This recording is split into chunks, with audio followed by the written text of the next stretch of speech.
ተመልሰው ሲመጡ አጥንት ለጅብ ከሰጡት በኋላ የቀረውን አጥንት ተቀብሮ ከቤተ ክርስቲያን አውጥተው ነው እንደገና አጥንቱንም ይሄ ባንዳ ትግራይ ውስጥ አይቀበርም። ከዚህ በኋላ መሳሪያ ይፈታሉ እነዛ አይፈቱም በእርግጠኝነት መናገር ይቻላል። ምክንያቱም ፍቱ ሲባሉ ጌታቸው ላይ የተወሰደው አይነት እርምጃ ታደሰ ላይ ወስዳል። ይኸውልህ ስላባረራችሁት እንዲርቅ ስላረጋችሁት ስለፈነቀላችሁት ነው የሚለው በኃይል መሆኑን በኃይል መካሄዱን በግልጽ አምነውልናል። ይህ ሰውዬ ዱባይ ቤት አለው ቅድም ተሰማው ሪል ስቴት አለ 500 ሚሊዮን የሚያወጣው ህንጻው ነው ይሄ አዲስ አበባው ይሄ ሁሉ ሀብት ይሄ ሁሉ እንትን ከየት አምጥቶ ነው? በትግራይ የተፈጠረው ፖለቲካዊ ልዩነት ትግራይን ጥሎ ወደ አዲስ አበባ መሄድ ለህዝባችን የማይመጥን በመሆኑ ህወሓት ተቀራርበው ለወያየት ዝግጁ መሆኑን ያስታውቃል። ደግሞ ጠርተው እንደገና ሊገሉት ነው የሚፈልጉት። አስክሬኑ ቀዳሜ ጠዋት ወደ ትውልድ መንደሩ የተላከ ሲሆን የአስክሬን ምርመራ አይደረግ ግልጽ ባይሆንም ነገር ግን አርብ ማታ ተገሎ ገባ። ቀዳሜ ጠዋት ከተላከ አስክሬን ምርመራ አልተደረገም ማለት ነው። ወደ ሊቢያ ወደ ምናም በማሻገር የትግራይ ወጣቶችን ገንዘብ አስጨርሰውትም አስገድለውትም የባሪያ ንግድ ይይሻል። ለንብረታቸውና ለፎቃቸው እንዴት ሲቃ እንደሚያንቃቸው አየው። ያ ሁሉ ሰው ሲሞት ግን ያ ሁሉ ጻን ሲደፋ ያ ሁሉ ሚሊዮን የትግራይ ወጣት ሲያልቅ ደኛው የትግራይን ደም ወጣቶች ከጠጣው ለፍርድ መቅረብ ካለበት ግንባር ቀደሙ ይሄ ነው። ምክንያቱም ወጣቶች በእንትን እያስኬደ ነው። በሺ የሚቆጠሩ ወጣቶች ነው እየሸጠ ያለው። አዲሱ አወቃቀር የነበረው ሙሉ በሙሉ የሚቀይር ሳይሆን የነበረውን ማለት ነው አላስፈላጊ ቢሮክራሲያዊ ሰንሰለቶችን የሚያስወግድ ነው ብለዋል። ይሄ ግን ግልጽ አይደለም።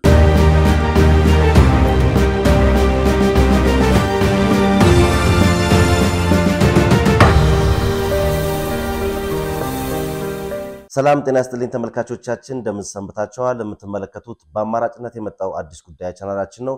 ዛሬም እንግዲህ እንደተለመደው ፕሮግራሙን ለእናንተ ለማድረስ ጋዜጠኛ አርያ ተስፋ ማርያምና ሮቤል ምትኩ እዚህ ስቱዲዮ ተገኝተናል። መልካም ጊዜ እንደውላችሁ ከወዲሁ ተመኘን። እንዴት ነህ አርያ? ሰላም።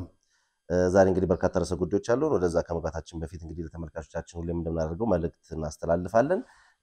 ለፕሮግራማችን ይመጥናል የምትሉትን ማንኛውም አይነት መረጃ ከስር በሚታየው የቴሌግራም ቁጥራችን በጽሁፍ ልታደርሱን ትችላላችሁ። ከዚህ ጎን ለጎን ደግሞ እንግዲህ ፕሮግራማችን እንዲህ በተጠናከረ ሁኔታ ወደ እናንተ እንዲደርስ ከስር በሚታየው ኢትዮጵያ ንግድ ባንክ አካውንት አርያ ተስፋ ማርያም ብላችሁ 1375369919 ድጋፍ ብታደርጉልን የበለጠ ተደራሽነቱን ወደ እናንተ ተከታታይ ፕሮግራሞችን ማድረሱን እንቀጥላለን ማለት ነው። በዚሁ አጋጣሚ እንግዲህ እንደዚህ አይነት መልእክቶችን ስናስተላልፍ ድጋፍ የሚያደርጉልን ተከታታዮችን ተገኝተዋል። አንዱ ለተከታታዮቻችን ድጋፍ አድርገውልናል። ማንነታቸውን እንዲገልጽ ስላልገለጸ እኛም መልሰን ስማቸውን መጥቀሱ አልፈልግንም፣ ግን ላደረጉልን ድጋፍ በዚሁ አጋጣሚ ማመስገን እንወዳለን። ሌሎችም እንደዚሁ ድጋፋችሁን ቀጥሉ። መጪው ደግሞ አውደ ዓመት ስለሆነ እንኳን አደረሳችሁ በሉን። የበጉን መግዣ ከወዲሁ ላኩበት እያልን ለአዲስ ጉዳይ ተመልካቾቻችን ጥሪ እያቀረብን እንገኛለን። እንግዲህ ወደ ዋና መረጃዎቻችን ከመሄዳችን በፊት ደግሞ አንዳንድ አጠር ያሉ መረጃዎች አሉ። ለዚህ ክፍላችን የመጡ ጥቆማዎች አሉ። እነሱን አንስተን ወደ ተመልካቾቻችን የሚጠብቁት ርዕሰ ጉዳዮች እናልፋለን። አንድ ተመልካቻችን ያደረሰን ጽሁፍ ነው። እንግዲህ እሱን ነው እንዳለ ማቅረብላችሁ። ሰላም እንዴት ናችሁ? ከላይ የላኩላችሁ መረጃ ብታቀርቡልኝ ይላል። ብዙ መንግስት ያላወቀው ግፍ አጋልጡልኝ፣ ህዝብን ፍትህ ቢያገኝ በሚል ነው ወደ እናንተ የላኩት። ጉዳዩን ግልጽ ላድርግላችሁ። የገደባኑ ጉታዘር ወለኔ ወረዳ ምክር ቤት ከፈረሰ 16 ዓመት ሞልቶታል። የወረዳው ምክር ቤት የፈረሰው የወለኔ ህዝብ ማንነት ስለጠየቀ ነው። ነገር ግን ገደባኑ የሚባለው ስም እንዲወጣ ወይም ወረዳው ገደባኑ በሚለው እንዲሰየም ስለተፈለገ ይህን የፈለገውም አቶ ጀማልና አባቱ እንዲሁም አቶ መሐመድ ለገሰ የሚባሉ ሁለት ግለሰቦች ናቸው። ሁለቱም የአካባቢው ተወላጅ ናቸው። እነሱ ወለኔ የሚለው ስም አይፈልጉትም። ነገር ግን የወረዳው ህዝብ እንደ ማህበረሰቡ የተስማማበት ወለኔ በሚለው ነው። እነሱ ገደባኑ የሚለው ቦታ ተወላጅ ስለሆኑ እኛ ባልነው ካልሆነ የወረዳው ምክር ቤት በሚል የወረዳው ምክር ቤት አፈረሱት። ምክር ቤቱ ከፈረሰ 16 ዓመት ሞልቶታል። አሁን ወረዳው የሚመራው እነዚህ ሁለቱ ባለሀብቶች የሰየሟቸውና የወረዳ አስተዳደር በሚል ባስቀመጧቸው ሰዎች ነው። የወረዳው በጀት ተመላሽ የሆነበትም ወቅትም አለ። በጀት ሊዘጋ 2 ቀን ሲቀረው ለቀው በማግስቱ ግን አልቋል ብለው ተመላሽ አድርገውታል። ህዝቡ ማንነቱም እንዳያገኝ ለዞንና ለክልል ባለስልጣናት የ5 ሚሊዮን ብር መኪና ገዝተው እስከ መስጠትም ደርሰዋል። ይህን ጉዳይ የፌዴራል መንግስት አያውቅም። ለመንግስት ጉዳዩን ለማቅረብ ሲመጡ የተላኩት ኮሚቴዎች ይታፈናሉ፣ ዛቻም ይደርስባቸዋል። እንዲሁም በአገር ቤትም በተመሳሳይ ይታሰራሉ። እባካችሁ ይህንን ጉድ ለህዝብና ለሚመለከተው አቅርቡልኝ። ፈቃደኛ ከሆናችሁ ስቱዲያችሁ መተን በፕሮግራማችሁ እንቀርባለን። ይህንን አስነዋሪ ድርጊት እየፈጸሙ ያሉት ሁለቱም ባለሀብት አካባቢው ላይ ቡናና አበባ ልማት አላቸው። ያ ደግሞ እንደፈለጉ ቦታውን ለመጠቀም ረድቷቸዋል። እባካችሁ ፍትህ እንሻለን ይላል እንግዲህ ሳውዲ በስደት የሚገኝ አንድ ወንድማችሁ ነኝ በሚል ነው እንግዲህ ይሄንን ታዲያ ስቱዲዮ መጣልን ይላል። ደግሞ እዛ ላይ እንግዲህ ሌሎች አካሎች ነው ሌሎች አካሎች ይሄን ጉዳይ መለከታቸው አካሎች አሉ። በሱ በኩል ነው መልእክቱ የደረሰና 16 ዓመት እና እንግዲህ በሁለት ባለሀብቶች እየተዘወረ ነው የሚለው እንግዲህ በዚህ ሐሳብ ላይ እኛ ሁሉ እንደምናቀርበው የአንድ ወገን ብቻ ሐሳቦችን አናስተናግድም። ጥቆማው ደርሶናል እንደተመልካች በዚህ ላይ መጨመር እንፈልጋለን የሚል ሐሳብ የሚመለከቱ አካል ደግሞ ማስተባበል እንፈልጋለን የሚል ካለ ምላሽ ለማስተላለፍ እንደው የወረዳው ምክር ቤትም ስልክ ብናገኝ ለምንድን ነው ይሄን ያክል 16 ዓመት የፈረሰው በሚል ብንጠይቅ ጥሩ ነበር። ወለኔ ያለው ሰዎቹ አድራሻውን ማብረው ቢጠቁሙ ጥሩ ነበር። የሰዎቹን ስልክና ምናምን የሚያውቁ ከሆነ አሁንም ይላኩልን የነሱን ድምጽ ምንድነው ሐሳባችን የሚለውን ለማስተናገድ እንሞክራለን። መልካም አንድ ሁለት መረጃዎች አሉ እንግዲህ እዚህ ምስሉ ላይ እንደምንመለከተው ነው የኢትዮጵያ አትሌቲክስ ፌዴሬሽን በማዕከላዊ ኢትዮጵያ ክልል እየተገነባ ለሚገኘው ሀላባ ዓለም አቀፍ ስቴዲየም አስፈላጊውን ድጋፍ አደርጋለሁ ማለቱ ተሰምቷል። እንግዲህ ፌዴሬሽኑ ድጋፍ የሚያደርገው ዓለም አቀፍ ስቴዲየሙ የአትሌቲክስ ማዘውተሪያ ስፍራዎችን እንዲያሟላ ታሳቢ በማድረግ ነው። በዚህ መሰረት እንግዲህ በተዘጋጀው የግንባታ መቆጣጠሪያ ሂደት የመጀመሪያ ድጋፍና ግብዓት ብሔራዊ ፌዴሬሽኑ ለክልሉ አስረክቧል። በሀገሪቱ ለአትሌቲክስ ዋነኛ ችግር የስፖርት ማዘውተሪያ ስፍራ በተለይም ደግሞ የአትሌቲክስ ሜዳ እጥረት በመሆኑ እንዲህ አይነት ድጋፎችና ስቴዲየም ግንባታዎች አስፈላጊ ናቸው የሚል መልእክትም ተላልፏልና እንግዲህ ስቴዲየሞች በየቦታው እየተገነቡ ነው። እዚህ አዲስ አበባ ማለት እንግዲህ መቼ ነው የሚያልቁት የሚለው ነው እኛ እንግዲህ እያሳሰበን የሚገኘው እንጂ መገንባታቸውን ማን ይጠላል? በነገራችን ላይ ይሄና ድሬዳዋ በጣም ስታንዳርዳቸውን ጠብቀው ነው። አሁን ማን ያልከው መሰለ የአትሌቲክስ ፌዴሬሽን ነው ድጋፍ እያደረገ ያለው። እግር ኳስ ፌዴሬሽኑ እንደዚህ አይነት ግንባታዎች ጋር ሄዶ ድጋፍም አያደርግም። ወጪ የሚወጣው ለምንድን ነው? ለምንሸነፍበት ብሔራዊ ቡድን ሞሮኮ ድረስ እየሄደ የሚወጣው ዶላር ነው የሚያሳዝነው። አትሊስት እንደዚህ አይነት ግንባታዎች ቢካሄዱበት ጥሩ ነው። አትሌቲክስ ፌዴሬሽን ግን ያስመሰግነዋል። ከጀምሩ ጋር እንግዲህ በስለሺ በኮማንደር ስለሺ የሚመራው አትሌቲክስ ፌዴሬሽን ከጀምሩ ጥሩ እንቅስቃሴ እያሳየ ነው። በዚሁ መንገድ እንዲቀጥሉ ነው እኛም የምናበረታታው። ሽብሩ ካላተዳቀፈው በስተቀር እንግዲህ በሂደት ይታይ ነው። መልካም ሌላው እንግዲህ እዚህ ምስሉ ላይ የምንመለከተው አስቻለው ታመነ የኢትዮጵያ ብሔራዊ ቡድን እግር ኳስ ተጫዋችና የብሔራዊ ቡድናችን አምበል ነው። እንግዲህ እዚህ ጋር ግን የምናየው በሌላ ሀገር ማሊያ ነውና ይሄን ደግሞ ያደረገው በራሱ ፌስቡክ በማህበራዊ ትስስር ገጹ ላይ ነው እንግዲህ የለቀቀው። እጅግ በጣም የሚያሳዝን ነው። ምናልባትም እንዲህ አይነት ነገሮችን አይቶ ዝም ብሎ ማለፍ ተገቢ ስላልሆነ እናነሳዋለን። እንግዲህ አስቻለው የኢትዮጵያ ብሔራዊ ቡድን አምበል መሆኑ ይታወቃል። የአንድ ሀገር ብሔራዊ ቡድን አምበል የሆነ እንኳን አምበል ይሆናልም ተጫዋች የብሔራዊ ቡድን ማሊያ የለበሰ ተጫዋች ሌላ ሀገርን ማሊያ ለብሶ ከራሱ አልፎ እንደገና ደግሞ በማህበራዊ ትስስር ሚዲያ ለህዝብ መልቀቅ ይሄ አንድም ህዝብንም ሀገርንም የመናቅ ሁኔታን ያሳያል። በርግጥ እንደ ተጫዋች ለምን ባንዲራውን አይለብስም ነበር? የግብፅን ባንዲራ እኔ እኮ የትኛው ውጤታቸው እንደሆነ እንደዚህ እንደሚያኮራራቸው ነው ያላቀም። በመጀመሪያ በጣም ነውር ነው ይሄ፣ ሊቀጣ ይገባል። ለምን መሰለህ? የክለብ ማሊያ ቢሆን ለምሳሌ የአርሰናል የሊቨርፑል ይሆን ችግር የለው። ትክክል ገባ? የአንድ ሀገር ብሔራዊ ቡድን ማሊያ ወክለህ ኦኬ ተቀያየርክ ይዘህ ወደ ቤት ትሄዳለህ። እሱ ችግር የለው። በክብር ነው የሚቀመጠው። በክብር ነው የሚቀመጠው። እንደዚህ ለብሰህ እንደዚህ ቁጥር እያሳየ የግብፅን ባንዲራ እያሳየ ለምን የግብፅን ባንዲራ አይለብስም ታዲያ? ማንን ወክሎ ነው እዛ ሄደው? ይሄ ነው እንግዲህ የኢትዮጵያ ተጫዋቾች እኮ አሁን እንግዲህ የሙሉ ጊዜ እግር ኳስ ተጫዋቾች መሆናቸው ይታወቃል። ግን የፕሮፌሽናልነት ስነልቦና የፕሮፌሽናልነት ባህሪ ጨርሶ እንደሌላቸው የሚያሳይ አብዛኞቹ ጋር ማለት ይቻላል አብዛኞቹ ጋር እንደዚህ አይነት ነገሮች እንዳለ የሚያሳይ ባህሪ ነው እና ምናልባት እኔ እንጃ አሁን ለምን ፌዴሬሽኑም ሆነ አሰልጣኙ ምን አይነት እርምጃ ይወስዳሉ ምን ይላሉ የሚሉም ይሄ መታገድ አለበት እንዴ? በደንብ መቀጣት አለበት እንዴ? ነውረኛ ነው በጣም በጣም ስተት። ይሄ ትንሽ የምትለው ስተት አይደለም፣ የሚታለፍ ስላልሆነ ነው አይደለም። አሁን እነ ሳላህ እነ መሐመድ ሳላህ እንደዚህ ያደርጋሉ አድርጉ። የሌላ ሀገር ብሔራዊ ቡድን ቤትኛው ማለት ነው እንደዚህ ታርጋ እንትን አታድርግ። ያን ተጫዋች ወደ ልትቀያየር ትችላለህ በክብር ሜዳ ላይ ደግሞ እንደዚህ ይዘህ ምናምን ሳት ለብሰው ይዘው ያሳያሉ ሜዳ ውስጥ። ትክክል። ከዛ በተረፈ ኮራ ብለህ ፈገግ ብለህ ደግሞ እንደዚህ ማህበራዊ ሚዲያ ላይ መለጠፍ ነው ትልቁ ስህተት ደግሞ። እሱን እኮ ነው የምነግርህ። ይኸውልህ ያሳያል እኮ ደግሞ ደረቱ ላይ የግብፅን አርማ እኮ ነው ያሳየው። የግብፅ አርማ ነው ያለው እዛ ጋር። ይኸውልህ እሱም ያሳየው የግብፅን አርማ የግብፅን ባንዲራ ነው።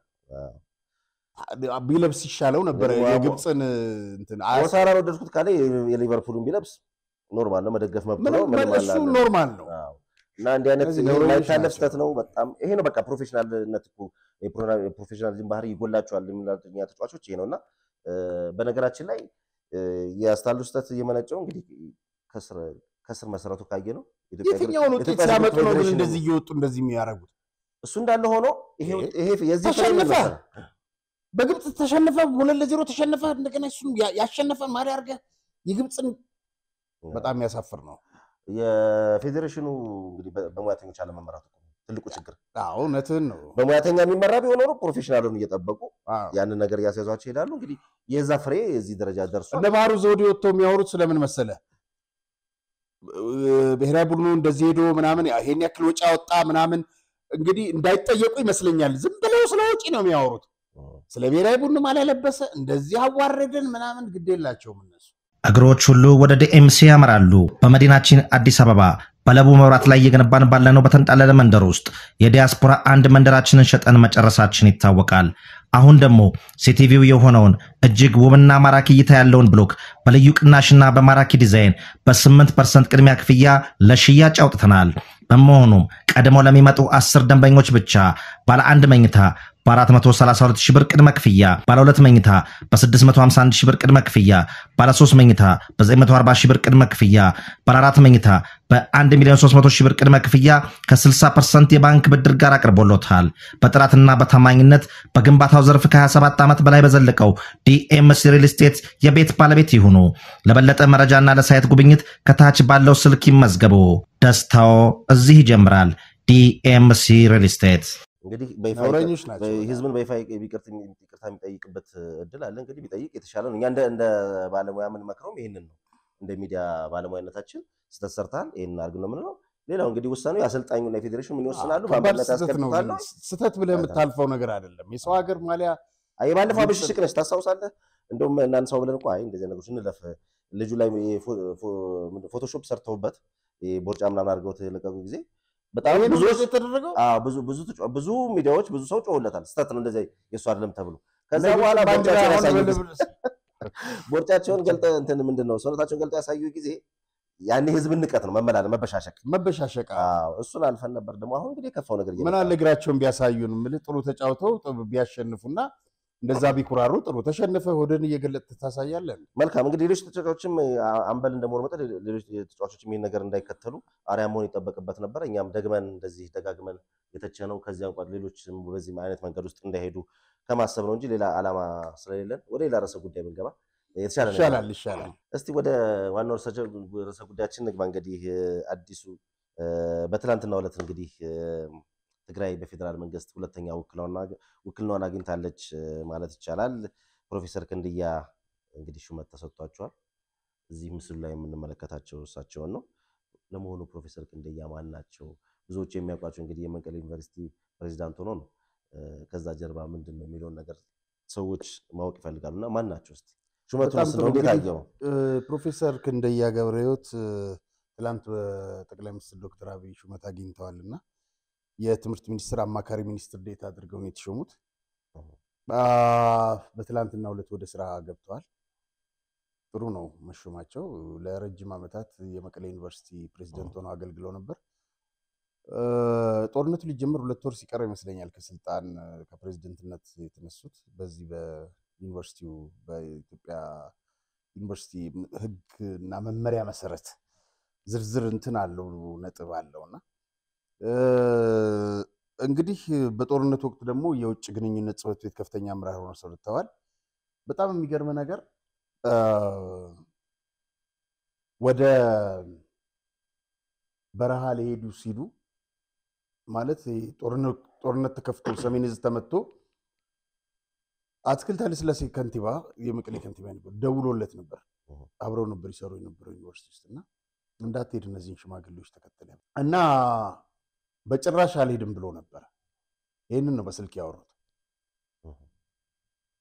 በእውነት አልሄድም ብሎት ነበር እንግዲህ ያስገድደውት ነው ከዛ በኋላ ፈልጎ ነው አላቅም ያው ሄደ እንግዲህ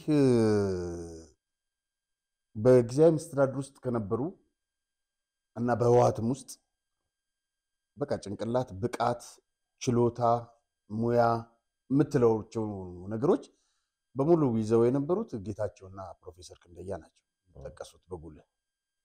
እንግዲህ ግምት ማለት ህወሓት በዜሮ ቀረች ማለት ትችላለህ፣ ወይም ጨለማ ውስጥ እንደተጣለች ነው የምታየው። ምክንያቱም ከዚህ በኋላ ሊያገለግሏት የሚችሉ ሙያውና ብቃቱ ያላቸው የተለያየ ቋንቋ የሚናገሩ ሁለቱ ናቸው እና መንግስት የወሰነው ውሳኔ ትክክል ነው፣ ለቦታውም ይመጥናሉ እና የፕሮፌሰር ክንደያን ሹመት እንደልክ እንደንትና ድል ነው። እስቲ እንግዲህ በዚህ ዙሪያ ደግሞ ስድብ መግለጫ ሲያወጡ ለዚህ ብቻ የታደለው አእምሯቸው የስድብ መግለጫ ሲያወጡ ወይ ባንዳ ሲሉ ደግሞ ነገ እንሰማቸዋለን ወይ ዛሬ። መልካም፣ ወደ ተከታይ ሀሳባችን እንሂድ። እንግዲህ ዛሬ ትንሽ ለተመልካቾቻችን ይቅርታ መጠየቅ እፈልጋለሁ። ጉንፋን ስለያዘኝ ትንሽ ድምጼን ቀየር ካለባቸው በትዕግስት ይጨርሱት እንደምንም። እኔን ግን እያሳብከኝ ነው። ያው አንተ እንግዲህ መቻል ነው ያለብን። ታደሰ ወረደ እንግዲህ አዲሱ የትግራይ ክልል ሽግግር ፕሬዚዳንት ናቸው። እሳቸው እንግዲህ ከካቢኔያቸው ጋር ስብሰባ አድርገው ነበረ። በዛ ስብሰባ ላይ በውይይቱ ላይ ምን አይነት ነገሮች ተነሱ፣ ስለ ቀጣዩስ ተግባር ምን አሉ የሚለው ነገር ተመልካቾቻችን ሊያውቁት የሚፈልጉት ነውና በዛ ላይ መረጃው ካለህ ብንሰማ በጣም ጥሩ። እንግዲህ ሰሞኑን ሲካሄድ በሰነበተው የካቢኔ ስብሰባ የትግራይ ጸጥታ ቢሮዎች ተጠሪነታቸው ለአዲሱ ጊዜያዊ አስተዳደር ፕሬዚደንት እንዲሆኑ ውሳኔ አሳልፏል። የጸጥታ ቢሮዎቹ ማለት ነው። ባለፉት 2 ዓመታት በጌታቸው አስተዳደር ወቅት የነበረው የሰላምና ጸጥታ ሴክሬታሪያት ታጥፎ ሁሉም የጸጥታ ቢሮዎች ተጠሪነታቸው ለፕሬዚደንቱ እንዲሆን መወሰኑን ታደሰ አስታውቀዋል። ግን የሚገርም ነገር በኋላ እንመለስበታለን። ማህተም ነጠቃው፣ ቢሮ በኃይል መያዙ፣ መቆጣጠር፣ መግደል፣ ማፈኑ ቀጥሏል እና መቼ ነው የጸጥታ እንግዲህ ይሄ ውሳኔ ሲተላለፍ ከ2 ቀን በፊት ይመስለኛል። ልክ ውሳኔ ስታስተላልፍ ወደ ተግባር መግባት አለብህ አይደል? ነገር ግን እግር በእግር እየተከታተሉ እያደናቀፏቸው ነው። ይህንስ እንዴት ያዩታል? እንግዲህ የቤት ስራ ነው። ከዚህ ቀደም በነበረው አሰራር ከአንድ በላይ ለምክትል ፕሬዚደንትነት ይሰጥ የነበረው ኃላፊነት ወይም ኮታ ቀርቶ አንድ ምክትል ፕሬዚደንት ብቻ እንዲኖር መደረጉን ታደሰ ገልጸዋል። ታስታውስ እንደሆነ ጌታቸው ነበር ምክትል፣ ታደሰ ጻድቃን ማነው ይሄ እንትን የምትለው ምንድነው እነመዲድ እንደዚህ ነበሩ። አሁን እሱ ሁሉ ቀርቶ ወታደሮቹ ቀርተው አንድ ምክትል ፕሬዚደንት ይሆናል ነው የሚለው። ይሄ ይሆናል ወይ? በጊዜ ሂደት የምናየው። ፖለቲካችን በመከባበርና በመደማመጥ ላይ የተመሰረተ መሆን አለበት። እውነት ነው። አዲሱ አወቃቀር የነበረው ሙሉ በሙሉ የሚቀይር ሳይሆን የነበረውን ማለት ነው አላስፈላጊ ቢሮክራሲያዊ ሰንሰለቶችን የሚያስወግድ ነው ብለዋል። ይሄ ግን ግልጽ አይደለም። የተቋማት እንዲሁም ያለውን የሰው ኃይል ውጤታማነት በማረጋገጥ መልኩ የምክር ቤቱ መዋቅሮች ወደ ስራ ይገባሉ። የፕሪቶሪያው ስምምነት ለማስፈጸም የተመቻቸው ሁኔታ ይፈጥራሉ። ያለፈው ይቀጥላል ይላል። አዲስ መዋቅር አለ ይላል። የተምታታ ሐሳብ ነው። እዚህ ጋር በዳታ እንደምትመለከተው እንግዲህ የጸረ ሙስና ኮሚሽን ምናምን ለፕሬዚደንቱ ናቸው ተጠሪነታቸው። እነዚህ በሙሉ ተፈናቃዮች ለማስፈለስ ሰራዊት ትጥቅ የማስፈታት ስራ ሰራዊቱን ትጥቅ የማስፈታት ስራ በተጨማሪ ከፌዴራል መንግስት ጋር የሚደረጉ ውይይቶችን የሚከታተል ራሱን የቻለ አዲስ መዋቅር እንደሚያስፈልግ ገልጸዋል። እንግዲህ አዲስ ያሉት እነማን እንደሚያካትት ባይታወቅም የሰራዊቱ አዛዦች ጀምሮ መሳሪያ ትጥቅ እንዲፈቱና በዲዲአር እንዲሰናበቱ የሚል ነውና ይሄንን አምነው ይቀበላሉ ወይ? እሺ ይላሉ ወይ? ከባህሪያቸው አንፃር ስታይ አይመስለኝም። በመጨረሻም ያሉት የክልሉ ፖለቲካዊ ሁኔታ ካለበት ጽንፍ የረገጠ መንገድ አካሄዶቱ ጤናማ የሆነ ፖለቲካዊ ስርዓት መከተል አለበት ነው የሚለውና ይህንን ይመስላል የታደሰ። መልካም እንግዲህ ታደሰ ወረደ የሰራዊት ማሰናበት ስራ እንደሚቀጥል ባቀረብከው የእርሳቸው ሀሳብ ማብራሪያ ተገልጿልና እንደው እንግዲህ ይህንን ነገር ማስፈጸም ይችላሉ ወይ? እሳቸውስ እነዚህ የሰራዊት አዛዦች ያን ነገር በጸጋ ይቀበላሉ ወይ? እሳቸውስ እንደው በዚህ ሁኔታ ከቀጠሉ የአቶ ጌታቸው ጣፈንታ በሰራዊት አዛዦች በኩል እንደማይገጥማቸው በምን ያደርግታል? እውነት ነው፣ ልክ ነህ። ብዙ እንግዲህ አንድ የሚያስተሳስራቸው ታደሰና እነሱ አለ ከዚህ በፊት ተደጋጋሚ ስለገለጽን ለምን ከዚህ በኋላ መሳሪያ ይፈታሉ እነዛ አይፈቱም በእርግጠኝነት መናገር ይቻላል ምክንያቱም ፍቱ ሲባሉ ጌታቸው ላይ የተወሰደው አይነት እርምጃ ታደሰ ላይ ወስዳሉ ይሄ ግልጽና ምንም የማያሻማ ነገር ነው ስለዚህ ከፌደራል መንግስት ጋር ነው የሚሰራው ከኢትዮጵያ መከላከያ ሰራዊት ጋር ነው የሚሰራው አዲስ የተቋቋመ የፌደራል ፖሊስ ሰልጣኝ ነበር እነሱ ይገባሉ ወይ ታደሰ በምን አይነት የጸጥታ መዋቅር ውስጥ ይቀጥላል የሚለውን ነገር ታደሰ ብቻ ናቸው የሚያውቁት ነገር ግን የሰራዊቱ አዛዦች መሳሪያ እንደማይፈቱ በእርግጠኝነት መናገር ይቻላል መልካም እንግዲህ በቀድሞ የትግራይ ጊዜያዊ አስተዳደር ፕሬዝዳንት አቶ ጌታቸው ረዳ ላይ እንግዲህ ህወሓት መግለጫ ወጥቷልና ምን አይነት ነገሮችን አነሳ በጣም የሚያስገርሙ ነገሮች አሉ እስቲ እሱን እንስማ በጣም ጥሩ እንግዲህ የህወሓት መግለጫ በጌታቸው ላይ ነው ያወጣው ያው የተለመደው የስድብ እንትን አለበት ቅድም እንደጠቀስኩልህ ዛሬም በክንደያ ላይ ያወጣሉ አትጠራጠር ለአምስት ቀናት ተካሄደ አካሄድን ባሉት ስብሰባ ላይ ተከታዩን አቅጣጫ በማስቀመጥ በድል አድራጊነት ተጠናቋል ጭምጭ ድል አድራጊነት በድል በቃ ሁሉን ነገር ከጦርነት ቃላት ጋር ነው የሚያያይዙት ስብሰባን በድል አድራጊነት የምትወጣው ምንድነው ያው እነሱ የጨረባ ተስካርና ስብሰባ ማለት ነው በደቡብ አፍሪካ ስምምነት መሰረት ጊዜያዊ መስተዳድሩ ላይ አዲስ ማሻሻያ አድርጓል ገብቷል በደቡብ አፍሪካ ስምምነት አዲስ ማሻሻያ አድርገናል ራሳቸውን እየሾሙ ነው አሁን በሱ ቦታ ላይ እሱ ነው መሾም ያለበት እነሱ ግን ራሳቸውን እየሾሙ ነው ታደሰ ወረደ በፌደራል መንግስት ፕሬዝዳንትነት ሆኖ እንዲሾም ተስማምተን አደም እንግዲህ ከመንግስት ጋር ነው የሚለው በዚህ መሻሻት ሹመቱን ተቀበለናል እኛ ነው ያስሾምነው ነው ያሉን የጊዜያዊ መስተዳድር ተልእኮ ተፈናቃዮች ወደ ነበሩበት ማስመለስ ጊዜያዊ አንድነት ማስጠበቅ የትግራይ ጸጥታ እንዲጠበቅ ሁሉም የድርሻውን እንዲወጣ ህወሓት ጥሪ ያቀርባል አለ በትግራይ የተፈጠረው ፖለቲካዊ ልዩነት ትግራይን ጥሎ ወደ አዲስ አበባ መሄድ ለህዝባችን የማይመጥን በመሆኑ ህወሓት ተቀራርበው ለመወያየት ዝግጁ መሆኑን ያስታውቃል ደግሞ ጠርቶ እንደገና ሊገሉት ነው የሚፈልጉት መቼ ነው ህወሓት በመወያየት የሚያምነው በፕሪቶሪያው ስምምነት መሰረት ከፌደራል መንግስት ጋር ተገናኝተን ለመወያየት ዝግጁ መሆናችንን እንገልጻለን መቼ ተከለከሉ ያደ ፍላጎትና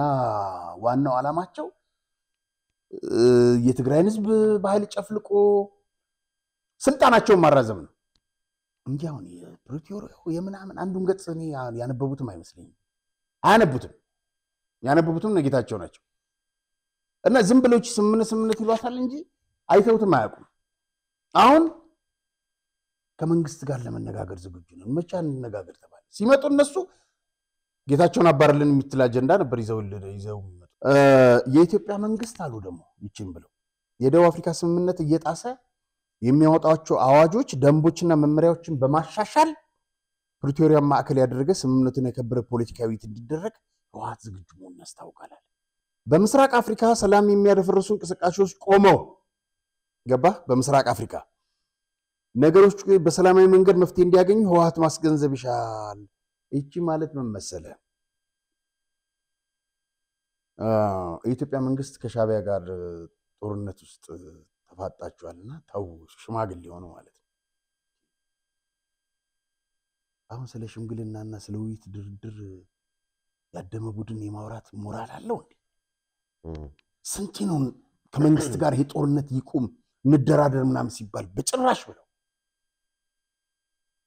ያ ሁሉ ሚሊዮን ወጣት አስጨርሱታል እነዚህ መቼም የሚሻሻሉ አይደሉ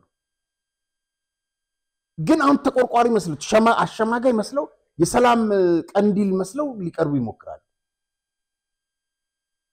በዛ ምን አሉ መሰለ የተከበርክ የትግራይ ህዝብ የትግራይ ጸጥታ ኃይሎች ወጣቶችና ሴቶች ባደረጋችሁት ያልተቋረጠ ትግልና ተጋድሎ ቁልፍ ስልጣን ይዞ የቆየውን ካዲውን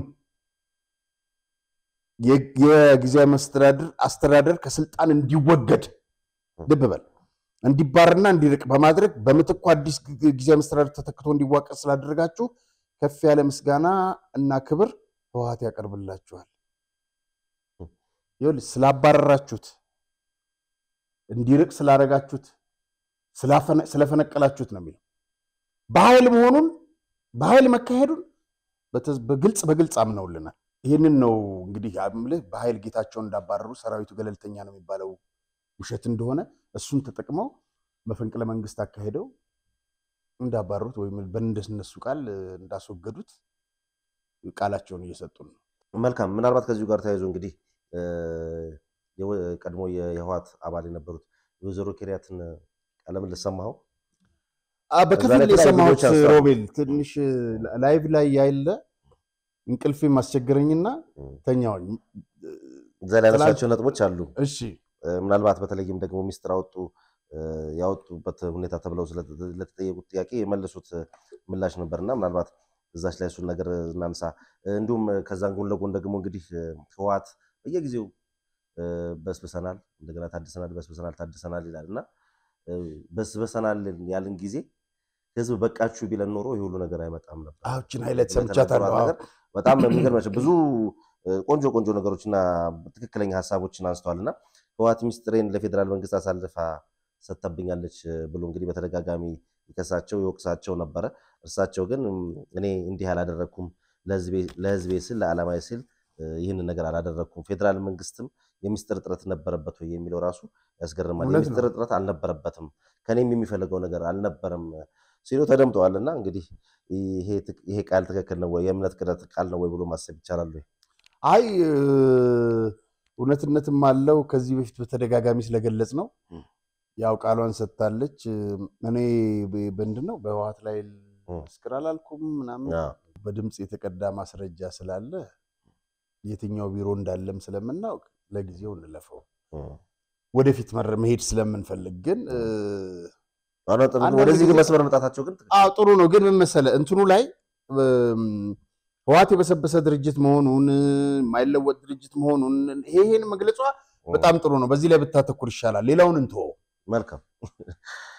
ወደ ተከታይ ሀሳባችን እንሂድ። እንግዲህ በኃይል መፈንቅለ መንግስት ያካሄደው ያደመ ቡድን እንግዲህ እነሱ የሚፈልጉት ግለሰብ ወይም ደግሞ እነሱ የሚፈልጉት ሰው በፕሬዝዳንትነት እንዲቀመጥላቸው ፈልገው ነበረ፣ ጥረትም አድርገው ነበር። ያ ነገር ተሳክቶላቸዋል። እንግዲህ በምን መንገድ ይሁን በምን ይሁን እሱ ወደፊት የሚታወቅ ይሆናል። ግን ያ እንዳለ ሆኖ ግን ይህ ቡድን አሁንም ማህተም መንጠቅና ቢሮ በኃይል መቆጣጠር መቀጠሉ እየተነገረ ነውና የሚፈልጉትን ሰው ካሾሙ እነሱ በእንደዚህ አይነት መንገድ መሄዳቸው በራሱ ትክክል ነው ወይ? አንድ ሁለተኛ ነገር ደግሞ እንዲህ አይነት የኃይል እርምጃዎች እየወሰዱበት የሚገኘው የት አካባቢ ነው? በጣም ጥሩ። የሚገርም ነገር በቀደም አርብ ሚያዝያ 3 በወረዳ 20 ውጅራት ያስተዳዳሪው ማህተም በጉልበት ከነጠቁ በኋላ የራሳቸውን ተላላኪ አሽከር የመደቡ ሲሆን በራያም በተመሳሳይ አላማጣ ማህተም ለመንጠቅ እቅድ ተይዟል። እነዚህ ማህተም ለቃሚዎች እንግዲህ የጊዜያዊ መስተዳድር ምክር ቤቶች በኃይል ባልፈረሱባቸው ራያን የመሳሰሉ አካባቢዎች እርምጃ አንወስድም እያሉ እንደሰነበቱ የሚታወቅ ሲሆን ገባ። አሁን ግን በኃይል ለመቆጣጠርና ማህተም ነጥቀው የራሳቸው ተላላኪ ለማስቀመጥ በራያና አካባቢ እንደ አዲስ እንቅስቃሴ ጀምረዋል። እንግዲህ ሁሉ የሚደረገው አዲስ ፕሬዝዳንት ታደሰ ወረደ በትግራይ ተሾመ በተባለ በቀናት ልዩነት ነው እና ይህንን ህገወጥ እንቅስቃሴ ይህንን ህገወጥ ድርጊት የሚያደርጉ ያደመ ተላላኪና ቡድናቸው እንዴት ነው የሚቆሙት? ምንስ ነው የሚያደርግላቸው? እኔ አላቅም። ኦልሬዲ ምክር ቤቱ እንደ አዲስ ተዋቅሯል። ግን ከህዝብ ጋር ብሽሽቅ ነው የያዙት። አሁንም ያው ምን መሰለህ ዝም ብለው ለስሙላ ታደሰን ተቀበልን ይበሉ እንጂ የራሳቸውን መዋቅር በቀበሌ በምክር ቤት በምናምን ዘርግተው ከላይ ያለው መመሪያ ቢያወርድ ታች ያለው ያስፈጽመው። እንደዚህ አይነት ስራ ለመስራት ነው እያሄዱ ያሉት እና እነ ታደሰ ይሄንን ጉዳይ እንዴት ያዩታል አላቅም። እና ያው ያንን አፈና ለማስቀጠል ነው። ግን ምንም ብታደርግ ይኸውልህ እዚህ ጋር ማህተም ነጠቅ፣ እዛ ጋር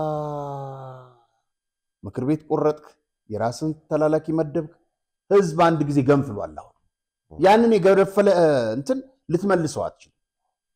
እና ይሄንን ነው ያደረገው የሰነበቱት። መልካም። ከቀናት በፊት እንግዲህ አንድ የሰራዊት አዛዥ መገደሉ ተሰምቷልና ይህ ሰው ማን ነው?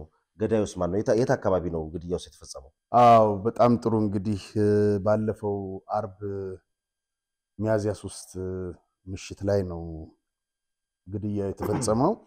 በአርሚ 50 የኃይል አዛዥ መሪ የነበረ ታጋይ ማዕረግ ይባላል። እና በሻለቃ መሪው ከሱ በታች ባለ በሻለቃ መሪው ገሬ በቅጽል ስሙ ገረጨን እና በአሰቃቂ ሁኔታ ነው የተገደለው። ማረግ እንግዲህ የተገደለበት ቦታ ብሔር ብሔረሰቦች ተብሎ በሚጠራውና በሀገረ ሰላም በሚገኝ ካምፕ ዙሪያ ነው። አስክሬኑ ቀዳሜ ጠዋት ወደ ትውልድ መንደሩ የተላከ ሲሆን የአስክሬን ምርመራ አይደረግ ግልጽ ባይሆንም ነገር ግን አርብ ማታ ተገሎ ገባ። ቅዳሜ ጠዋት ከተላከ አስክሬን ምርመራ አልተደረገም ማለት ነው እና እንግዲህ ትውልድ መንደሩ የማዕረግ ማለት ነው ክልተው ላለው ውቅሮ ሲሆን እዛም ስርዓተ ቀብሩ ተፈጽሟል። መረጃው እንግዲህ በመጨረሻ በሰጠው አስተያየት በጣም ያሳዝናል። ፍትሃዊ ጥያቄን ይጠይቀን ታጋይ የገደልክ መቀንጸል ነው የሚሉት። ድንገት ሳታስበው እንትን ግድያ አለ አይደለ እንደ ሽብር አይነት እና እስከመቼ በማለት ይጠይቃልና ያሳዝናል። ይሄ እንግዲህ ምን አይነት የህዝብ እዚህ ጋር እንደሚለው መረጃ እንግዲህ ጥያቄ በማንሳቱ ብቻ ነው እንግዲህ በጥይት ተደብድቦ እንዲገደል የተደረገው። ገዳዩም የተያዘ አይመስለኝም። አስክሬን ምርመራ ሳይደረግ ዝም ብሎ ነው የተቀበረው። መልካም እንግዲህ ተወዳጁና ከብዙዎቻችን ህሊና የማይጠፋው ኢንጂነርና አርቲስት እምብዛ ታደሰ የተመለከተ አንድ አጭር ቪዲዮ አለና እሱን ሰምተን እስቲ በዛ ላይ እናወራለን። ትርጉም ዚ ያው ሰብ ዝተፈላሊ መልክዕ ይገልጸው ናምነት ንትግራይ ዚ ትግራይስ ንኢትዮጵያ ኪዲ ትብላላ ዓርሴ ክፈል ዜሮ ስለዚህ ኪዲ ያትብላ ዘላ ዝብል ሰባል ካለ ሰብ እንደገና አይ ነትናይሎም የኢትዮጵያ መንግስት ኪዲ ዝርበል ዝብሎ ዘሎ ወድብና አዋሃት ቆሙ ዝብሉን አሎ ዝተፈላሊ ፐርስፔክቲቭ ትገልጹ የትፈልየት ግን አና በፍቅራ አይን ገልጸ ኦሬዲ ምን መሰለህ ምንድነው በማብራሪያ ላይ ነገር እየተላለፈ አዎ እንትን ለግድያ ያበቃችሁ ምክንያት ነው። ምክንያት ለግድያ የሆነ ዘፈን አውጥቶ ነበር። ለኢትዮጵያ መንግስት ነው ይሄ ዘፈን የዘፈን ሰው የተለያየ እንትን ሊል ይችላል ሊገምት ይችላል። የኔ ግን የመጣልኝ ድርሰት ነው የጻፍኩት ለከሌ ብዬ አይደለም ብሎ ነው ያለው። አየት የፈለገ ቢዘፈን ዘፈን ያስገድለዋል። ሳንሱር የለም ብሎ ኢህአዴግ ዋት በግልጽ አዋጅ አውጆ በህግ ተደንግጎ ባለበት ሀገር ዘፈን ምክንያት አይደለም። ይሄ ሰውዬ እኮ ኢንጂነር ነው፣ ዘፋኝ ብቻ አይደለም፣ ሞር ነው። ይሄ አጭር ጽሁፍ እንትን ብዙ ነገሮች ይሰራል ቴሌኮሙኒኬሽን ውስጥ። ትግራይ ካጧት ትልልቅ ሰዎች መካከል አንዱ ኢንጂነር እምብዛ ነው። እኔ ሁሌም ሳስበው በጣም አዝናለሁ። አላቀውም ግን የሞተበት የሱ ስብዕና አገዳደሉ 8 ቦታ ቆራርጠው ነው የገደሉት። ከዛ በኋላ ከገደሉትም በኋላ አስክሬኑን አውጥተው ነው የጣሉት። አንድ ጊዜ አሳይተነዋል።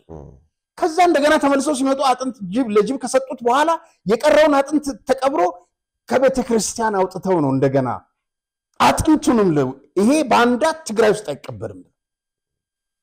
ማን ነው ባንዳ? ህዝብ ያስጨረሰ ነው ባንዳ ወይስ እምብዛ? አንድ ፎቶ አለ ያስገደለውና ያሳፈነው ግን ጌታቸው ረዳ አንድ ቀን ስለ እምብዛ ይነግረናል። ምክንያቱም እምብዛ ግድያ እጄ የለም ብሎ ጽፏል፣ መልስ ሰጥቷል። እኔ ሚስቱን ለመጀመሪያ ጊዜ ሳገኛት ያለች ምንድነው ምኑን ይሆን የቆራረጡት አለች። ከየት የመጡ ናቸው እነዚህ? በእውነት የትግራይ ምድር ያበቀለቻቸው ናቸው? ሰውን የሚያክል ፍጡር ቆራርጠ ስትሄድ ያሳደግከውን ከብት እኮ ማረድ እኮ በጣም ይከብዳል፣ በጣም ይከብዳል። ሰው ከብት ሲታረድ የሚያይ ሰው በጣም ምን አይነት እንትን እንዳለው አላውቅም ነው። እና ከባድ ነው። እኔ አስታውሳለሁ እኛ ሰፈር ዛቤላ ማን ነበር ስማቸው? አንድ ከብት ብዙ ላሞች የነበሯቸው ነበሩ እና አንድ ከብታቸው ፏፏቴ የሚባል ወንዝ ላይ ወደቀች። በጣም ብዙ ላም ነው እሷ ብዙ ልጆች አሏት እሷ ነች መሰረቷ እሷ ስትታረድ አላይም ብለው ሮጠዋል ዛሬ ግን ይጭካኔ ጊዜ ላይ ደረሰንና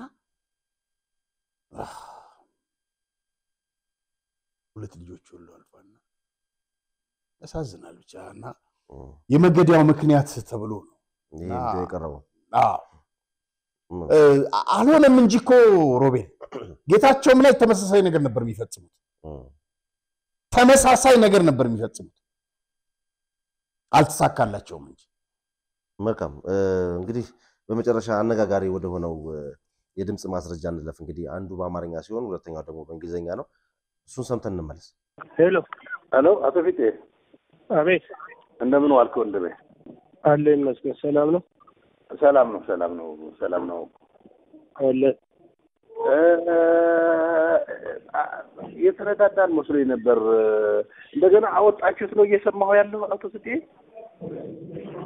ያው አንድ ወር በላይ ነው መጠበቅ አንችልማ አቶ ተወልደ ታዲያ ምንድነው ማረገው እኔ አሁን እኮ እየከፈልኩ ነው 6 ሚሊዮን ከፈልኳችሁ ባለፈው አው እኮ ያቋርጡላቸዋልና ማቋረጥ እኮ እየከፈልኩ ነው አሁንም ከደገ ወዲያ ከ3 ቀን በኋላ 2 ሚሊዮን ከፍላችኋል ምንድነው ይሄ ባንክ አይኛ የባንኩ ፕሮሲጀር ነው የምንጠብቀው የባንክ ፕሮሲጀር እኮ ሰው ሰርቶ ነው የሚከፍላችሁ እኔ ደግሞ ኮሌክት እስካደርግ ድረስ ጠብቁኝ ስንት ነው ያለው ስላክልኝ አሁን እስቲ ያለው ስትልገረኝ እሺ አሁን ለምሳሌ ይቻላል ስገባ ቴክስት አድርግልዎታል ባረ ባካ አገዘኛ አንተ ባከራ እስከኔ ጋር ቁም አቶ ኮለኔ ይገባኛል እኮ ችግሮት ገኛ የመንግስት ባንክ ነው ህጉ አላሰራለ ላንተ ግልጽ የሆነ ነገርኩ እኔ ቤቶች አሉኝ እነሱን ክራይ ይከራያሉ በየወሩ የሚሰበሰቡንም ለእናንተ ነው እንትን የማረገው አልኩኝ ይሄ በማኝነት አስቀምጥኩኝ ተዘከር ባለፈው አወጣችሁ 6 ሚሊዮን ከፈልኩኝ እኮ አሁን እኮ ያኔ 6 ሚሊዮን ስለከፈሉ አንድ ወር ተቋረጠ ከአንድ ወር በላይ ማቋረጥ አንችልማኛ እኔ እኮ እንድታውቁኝ የምፈልገው እኔም የምሰበስበው ገንዘብ አለኝ ማችን አድርገው አሁን እኔ እስቲ ኦኬ 28 ወደ 30 ነበር አልከኝ አሁን ወደ 10 ምናምን ወርደዋል ከነገርከኝ ጀምሮ ወደ 10 ምናምን ከፈልኳችሁ እውነት ነው እዚህ ሰው እኛ እንደዚህ ካለው ጀምሮ እንደዚህ እየከፈለ ነው በየወሩ እየከፈልኩ ነው ምንድነው ይሄ ወር ስላለፈው እኮ ነው አንተ ምን መሰለህ እንትን እኮ ነው ሰው አልከፍልም የሚል ኮሚትመንት ካያችሁበት ያለ መክፈል ፍላጎት ካያችሁበት ትላላችሁ አሁን 10 ምናምን ቀርቶብን ብላችሁ ነው 400-500 ሚሊዮን የሚያጨርስ ቤት እንደዚህ የምታወጡት ለዚህ ነው ምን እናርጋችሁ ሁሉንም ግዴታ ሆኖብን ነው እንግዲህ አሁን የኛ የባንኩ ፕሮሲጀር ምን ይላል መሰሉት ከአንድ ወር በላይ መቋረጥ አይችልም ይላልና እኔ ፕሮብሌሜን ነገርኳችሁ ኮንሲደር የምታደርጉት እኔም የምሰበስብበት አልደበቅኳችሁ ምናምን አላልኳችሁ ቤቶች አሉ ኮሌክት የማረግበት ብቻ ነው ሊዛባኝ የሚችል እንጂ ለእናንተ ነው ቅድሚያ የምሰጠው አልፈልግም አልኳችሁ ከዛ በኋላ እስቲ ስንት ነው የሆነው በዚህ አመት 10 ምናምን አልከፈልኩም ማለት ከፍለዋል አረ ወደ 17 አልከፈልኩም ከፍለዋል እኔ ባልነበርኩበት እኔ ባልሰማሁት ኦኬ ኢንተርሱ ሄዶ ደረሰ 20 ምናምን ደረሰ አቃለሁ እንደዚህ አለ አላችሁ አወረድኩት 10 ምናምን ወረደ አዎ ልክ ነው ወርዷል እንግዲህ ለመሳይም ነግረዋለሁ አቶ ተወልደ አረ እኔ አሁን ማገረመኝ እንዲያው የልጆቼንም ባጀት እየተውኩ ለእናንተ ነው ሁሉ እያደረኩ ያለው አድርገዋል አቶ ተወልደ አላረጉም እኮ አላልኩ አሞ ይሄን ያድርጓል ባንኮንና ፕሮሲጀሩ አላሰራለን ምን ነው የማያሰራው በቃ እኛ እጃችን ላይ መቆየት የሚችለው አንድ ወር ነው ማን ነው የማያሰራው ውሳኔ እኮ የሚወሰነው በሰው ነው በጭንቅላት ነው የሚወሰነው መመሪያ ነው አቶ ተወልደ ያው የመንግስት ባንክ ነው ያልኩታል የራሱ የሆነ የባንኩ መመሪያ አለውና እኛ መመሪያው ነው እንጂ እንደሰው ሆኖ እናቆመው ነበር እሺ ለመሳይ ነግሯል አቶ ተወልደ ከሰዓት በኋላ ሲገባ ትንሽ በቀረኝ ትንሽ ብር በቀረኝ እንደዚህ ታደርጉኛላችሁ? እስቲ ነግረዋለሁ። እሺ ለበሳይ ችግር የለውም ብትሸጡት ምንም ችግር የለውም። ህይወትም ያልፋል። ይሄ እንግዲህ የአማርኛው የሰማነው ነው። ሁለተኛው ይሄ እንግዲህ እንግሊዘኛው ነው።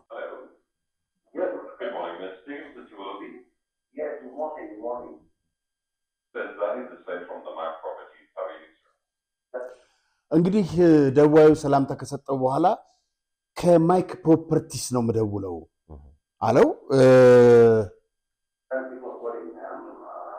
አመሰግናለሁ ስለደወልክልኝ አለ ተወልደ።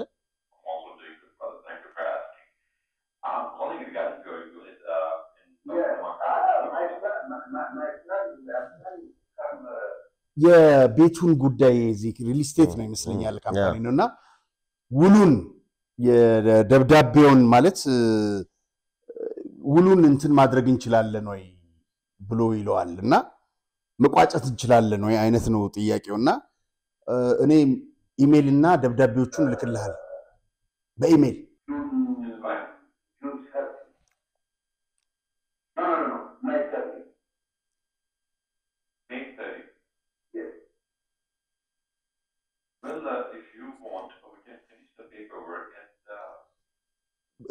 ደብዳቤውን ለመጨረስ ፈቃደኛ ነው ወይ ውሉን በኢሜል ላክልህና ዶክመንቶቹን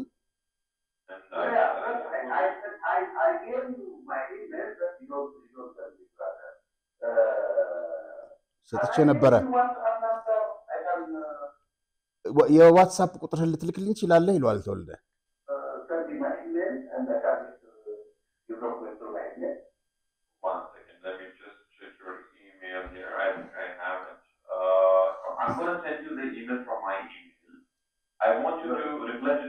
ደብዳቤ ማን ኢሜል አለኝ እኔ ጋር ፓስፖርት ኮፒን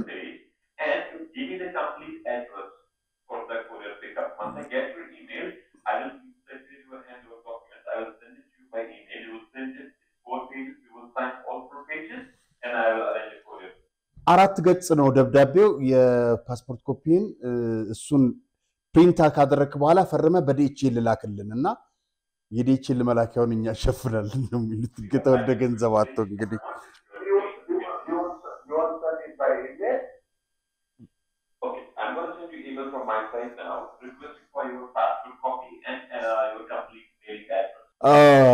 ይሄንን ነው የሚለው እንግዲህ በከፊል ያው ዋናው ሐሳቡ ይሄን ይመስላል።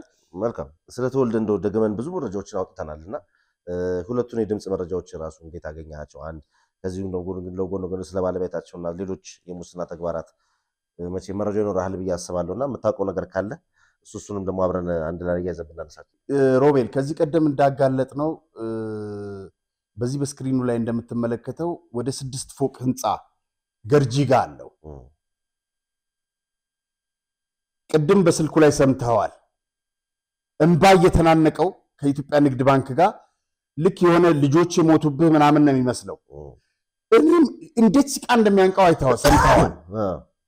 አየህ ለንብረታቸውና ለፎቃቸው እንዴት ሲቃ እንደሚያንቃቸው አየኸው። ያ ሁሉ ሰው ሲሞት ግን ያ ሁሉ ህፃን ሲደፋ ያ ሁሉ ሚሊዮን የትግራይ ወጣት ሲያልቅ ዝንብ ይሞታል መሰላቸው። ሽሬ ላይ ሌላ ትልቅ ሆቴል ነበረው። እቺ አባዲት ገብሩ ትባላለች፣ ሚስቱ ነች። አንድ ኢንተርቪዋን የዛሬ ዓመት ሲሰማ የዛሬ 2 ዓመት ገደማ ይህ ሰላም ምናምን ከወረደ በኋላ እያለቀሰች ነው የምታወራው። ቪዲዮውን ስላጣሁት ነው፣ ሙሉን ሰምቼው ነበር። በጣም የሚገርም እንዴት ገብተው ሽሬ ላይ ህንጻችንን አቃጠሉብን አፈረሱብን ነው የምትለው። አጋጣሚ ሻዕቢያ ሰራዊት ሲመጣ በከባድ መሳሪያ ተመቶ ነው የወደመው የሱ የዚህ የተወልደ እንበብ ፎቅ ሆቴል። በጣም ብዙ መኝታ ያለው ነው፣ ትልቅ ነው በጣም። ይሄ ሰውዬ ዱባይ ቤት አለው፣ ቅድም የምትሰማው ሪል ስቴት አለ፣ 500 ሚሊዮን የሚያወጣው ህንፃው ነው ይሄ አዲስ አበባው። ይሄ ሁሉ ሀብት ይሄ ሁሉ እንትን ከየት አምጥቶ ነው? ኢትዮጵያ ህዝብ በተሰረፈ ገንዘብ ነው። ልንገርህ እዚህ ጋር ነጥቦቹን በሰዎች ዝውውር ህገወጥ ዝውውር ሂውማን ትራፊኪንግ የሚባለው ማለት ነው። ጌታቸው ረዳ ክስ መስርቶባቸው ከነበሩት አንዱ ተወልደ አሁን ስልጣን ላይ ያለ ብቻውን አይደለም ተወልደ የተከሰሰው በጌታቸው ረዳ የትግራይ ምክትል ፖሊስ ኃላፊ ይደጎም ይባል አብረው እነዚህ ህገወጥ ሰዎችን በማስተላለፍ ወደ ሊቢያ ወደ ምናምን በማሻገር የትግራይ ወጣቶችን ገንዘብ አስጨርሰውትም አስገድለውትም የባሪያ ንግድ እየሸጡት ነው። ውጭ ያለ ዲያስፖራን ታውቃለህ? ይሄ እውነት ነው። ጌታቸው ረዳን ጠይቁት። ጌታቸው የመሰረተውን ክስ ከመቀሌ ፖሊስ ፋይል ውስጥ ማውጣት ትችላላችሁ። በተመሳሳይ ይኸውልህ ኤክስ ለመቋረጥ እውነተኛነቱን ልንገር። ጠርጣራው ከወሎ ላይ የወሰዳቸው የሙዚቃ መሳሪያዎች ነበሩ። ወድሮሚት መኪኖች ምናምን ዘርፎ ማአት ሚሊዮን አከማችተው ነበር። በቁጥጥር ስር ዋሉ። በነጋታው ተፈቱ። በእነማን በእናደም የዚህ ክስ እንዲቋረጥ የተደረገው በዛ ነው። በጣም የሚገርም ተወልደ በአንድ ስብሰባ ላይ ምን እንዳለ ታውቃለህ? እኔ ያለችኝ ደሞዝ ከሰራዊት 4000 ብር ናት ምስኪን።